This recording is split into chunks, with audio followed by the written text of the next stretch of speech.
అందుకని యేసు ప్రభుని శుక్రవారం 3ంటికి కాస్త అటు ఇటుగా, అది దాటిన తర్వాత కాస్త అటు ఇటుగా ఆయనను శిలువ మీద నుంచి దించారు. ఎందుకంటే విశ్రాంతి దినం అప్పుడు ఆయన ఉండకూడదు దాని మీద. అందుకని శిలువ మీద దొంగల్ని కూడా మోకాళ్ళు విరగొట్టి చంపేస్తారు.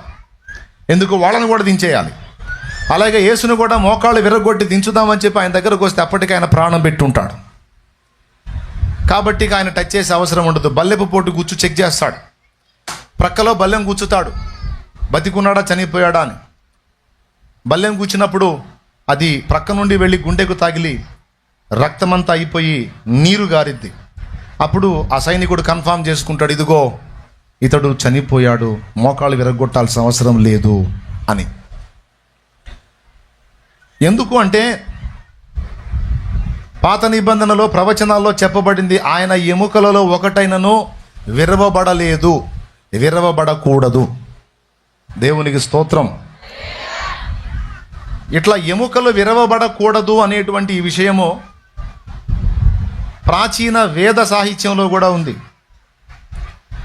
బలి యజ్ఞము, బలి పశువు యొక్క యజ్ఞమును గురించి వ్రాస్తూ చాలా మంచి విషయాలన్నీ వేద సాహిత్యంలో ముఖ్యంగా బ్రాహ్మణాల్లో పొందుపరిచారు.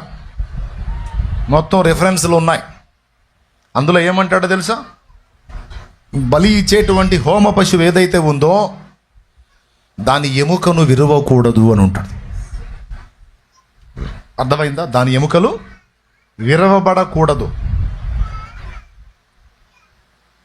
ఎందుకు ఎముక విరవబడకూడదంటే ఎముక స్ట్రక్చర్, అస్తిత్వానికి గుర్తు. అది భంగం కాకూడదు. అర్థమైందా?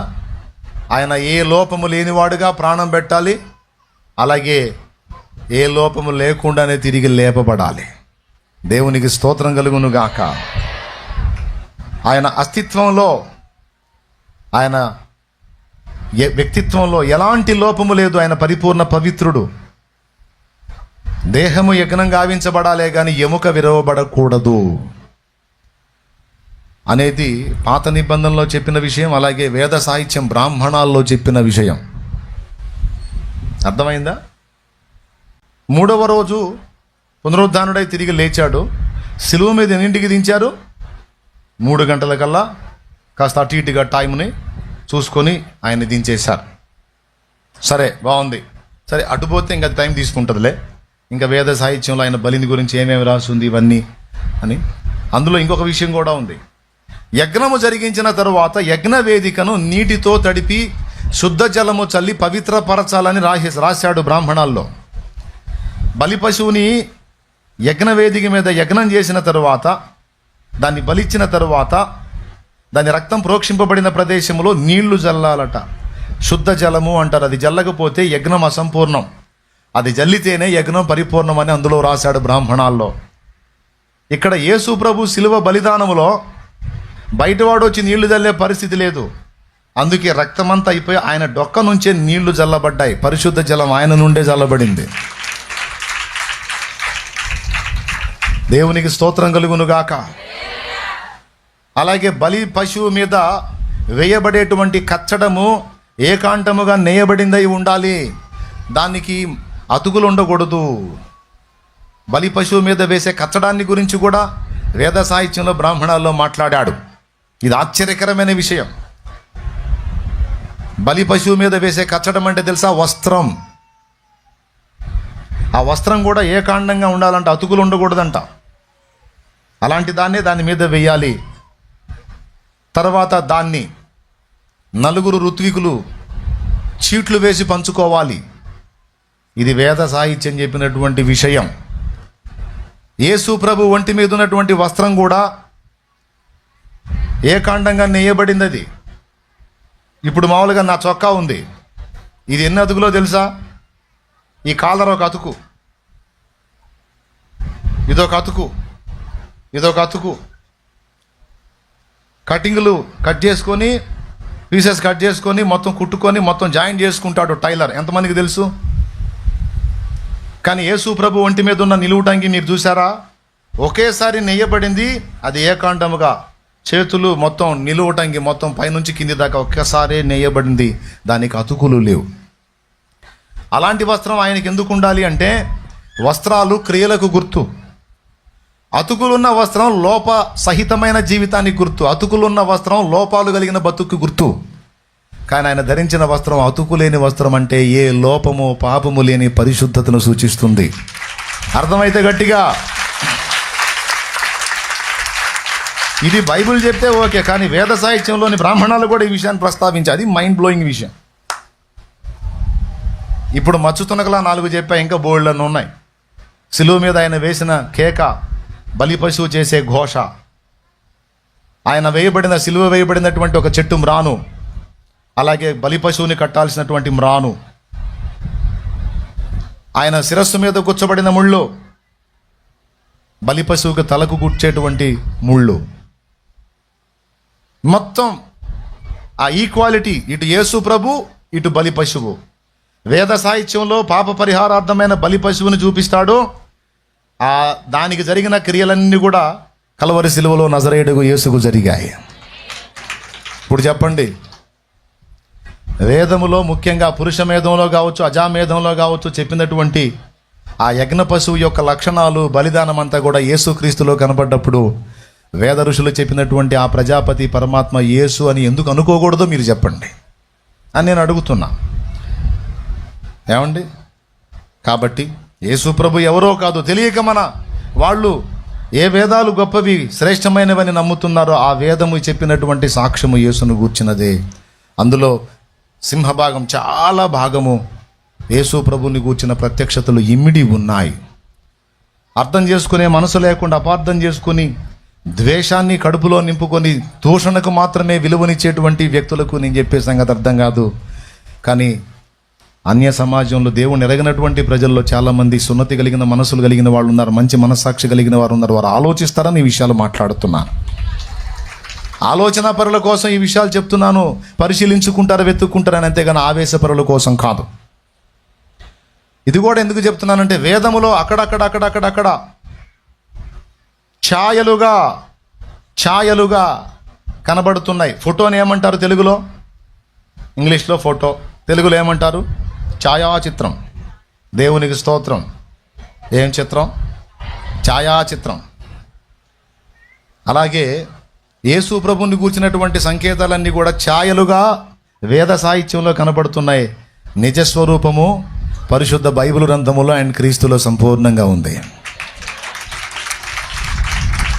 అందుకే అందులో కొన్ని విషయాలు సూచించి, అదిగో అందులో మీకు కనబడుతున్న ఛాయలన్నీ కూడా ఇదిగో కంప్లీట్గా నెరవేర్చిన వ్యక్తి బైబిల్లో కనబడుతున్నాడు. ఆయన పేరు నజరేయుడగు యేసు అని ఆహ్వానిస్తున్నాం. నమ్మి ఆయన ఆశ్రయించి పాపాలు ఒప్పుకొని కడిగేసుకొని ఆయన రక్తములో శుద్ధుడైన వాడు ధన్యుడు. ఏడిశావులే పో అన్నోడు అన్యుడు. రేపు ఇక్కడ ఉండగా, ఇప్పుడు ఎంతకాలం ఉంటాం? కొద్ది రోజులేగా, తర్వాత అక్కడికి వెళ్తాంగా. వెళ్ళినప్పుడు ఎల్ల మానవులు చూసేది యేసు ప్రభునే. నా తోడు ప్రతి మోకాలు వంగుననియు ప్రతి నాలుక ప్రభువును స్తుతించుననియు చెప్తున్నానని రోమాపత్రిక 14వ అధ్యాయం 11, 12 వచనాల్లో ప్రభు పలికిన మాటల్ని పౌలు ఉటంకించాడు. కాబట్టి ప్రియమైన బిడ్డలారా, యేసు ప్రభు శిలువ బలిదానాన్ని గురించి కొంచెం ఆ సందర్భం వచ్చింది కనుక టచ్ చేశాలే.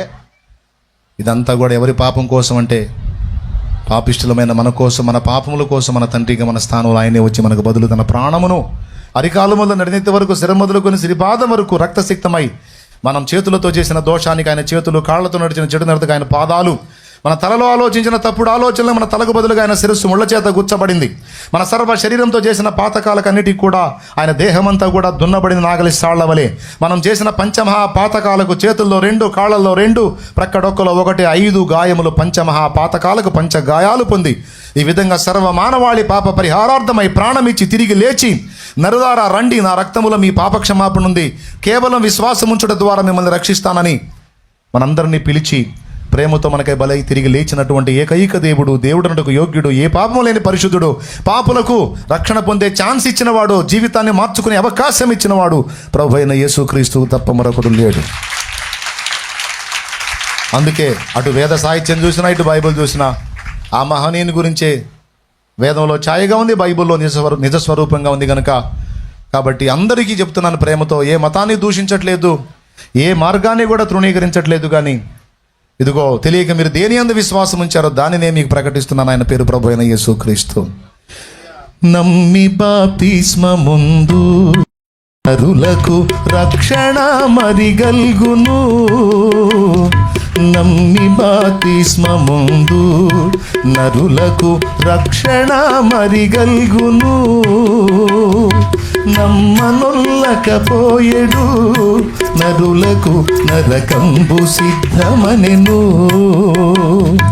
నమ్మనొల్లకపోయెడు నరులకు నరకంబు సిద్ధమనెను. దేవుని ప్రేమ ఇదిగో జనులార భావంబునందెలియరే.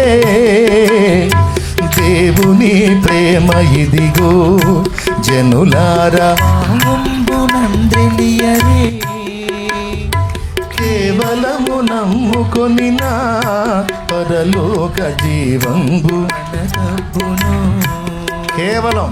కేవలము నమ్ముకొనిన పరలోక జీవంబు అనగబ్బును. ఏమండి, ఆయన సిలువలో ప్రాణం పెట్టాడు. ఆ సిలువను లోకానికి చాటమని మాకు చెప్పాడు. నాకే చెప్పాడా, మీకు కూడా చెప్పాడా? ఈ సమాజం అంతటి కూడా ప్రేమతో క్రీస్తు సిలువను ప్రకటించుట మీ బాధ్యత, నా బాధ్యత, మనందరి బాధ్యత. మన తండ్రి ప్రజల కొరకు అంత బలిదానం అయ్యాడు కనుక మనం ఆ సువార్తను, ఆ సిలువ వార్తను ప్రకటించకపోతే ఆయన సిలువ వ్యర్థం అవుతుంది. యేసు సిలువ వ్యర్థం కాకూడదు, ఆయన శ్రమ వృధా కాకూడదంటే ప్రజలందరికీ కూడా సిలువ వార్తను చేరవేయటం అనేది మన నైతిక బాధ్యత. ఇది కూడా దృష్టిలో పెట్టుకొని లోకానికి క్రీస్తు ప్రేమను, సువార్తను ప్రకటించండి. ఆమేన్. 3 గంటల వేళ ప్రార్థనా కాలం అని ఎందుకన్నానంటే, యూదుల క్రమం ప్రకారం 3 గంటలు గడిచిన దినానికి ముగింపు, నూతన దినమునకు ప్రారంభము. అందుకని వాళ్ళు ఎంత జ్ఞానవంతులంటే, ఒక దిన ముగింపు, ఒక దిన ప్రారంభము 3 దగ్గర జరుగుతుంది కనుక ఆ 3 గంటల్ని ప్రార్థనా కాలముగా ఏర్పాటు చేసుకున్నారు వాళ్ళు. అంటే ఒక దినము యొక్క ముగింపు ప్రార్థనతోనే, మరొక దినము యొక్క ప్రారంభం ప్రార్థనతోనే. చూసారా? ఒక దినము యొక్క ముగింపు దేవునితోనే, ఒక దినము యొక్క ప్రారంభం కూడా దేవునితోనే అని వాళ్ళు ఏర్పాటు చేసుకున్నారు. అందుకు పగలు 3 గంటల వేళ ప్రార్థనా కాలమున అన్నాడు. ఎంతమందికి అర్థమైంది? ఎంతమందికి నీరసం వచ్చింది? రాలేదా? నేను తెప్పిస్తాగా. దేవునికి స్తోత్రం. హల్లెలూయా. బాగా విన్నారు. ముందు సువార్త చెప్పాను. యేసయ్య మన కోసం ఏం చేశాడో, ఇతర సాహిత్యాలు ఏం చెప్పినాయి. ఓకేనా? యేసయ్యలాగా మనల్ని ప్రేమించిన వారు మరొకరు లేరు. ఆయన మన నాయన కాబట్టి బిడ్డ బాయిలో పడిందంటే తండ్రికి తపన ఉంటుంది, కానీ బయట వాడికి ఉంటుందా? ఎదుట వచ్చినా దూకడు. ఏమో దూకితే నాకేమన్నా ఇది ఎందుకు వచ్చిన గొడవ, నా పిల్లలకి నేను లేకుండా పోతాను, పడ్డది పరాయి బిడ్డ కదా. కానీ కన్న తండ్రి అయితే ఈత రాకపోయినా దూకుతాడు. నేను చచ్చైనా నా బిడ్డను బతికించుకుందాం. మరి ఆ మహిమ నుండి భూమి మీదకి దూకాడంటే ఆయన మన నాయన కాబట్టి దూకాడు. ఆ బాయిలో పడ్డాడు మంచోడా చెడ్డోడన్న చోటు నాన్న, గాలోడో దూలోడో ముందు సత్తాడు తీయకపోతే అని ఆ చెడిపోయిన బిడ్డ అయినా సరే వాడిని బతికించుకోవాలని దూకుతాడు తండ్రి. పితృవాత్సల్యం అంటారు దాన్ని. మనం ఇంకనో పాపులమై ఉండగానే క్రీస్తు యేసు మన కొరకు చనిపోయాను, సమాధి చేయబడను, మన పాప రుణం తీర్చి పునరుద్ధానుడై 3వ నాడు తిరిగి లేచెను. ఎంత గొప్ప దేవుడు అంటే! ఈరోజు ఆయన ఆశ్రయించడం ద్వారా పాపాలు పోయి, ఆ శాపాలు పోయి మనశ్శాంతి అనేది జీవితాల్లోకి ప్రవేశిస్తుంది.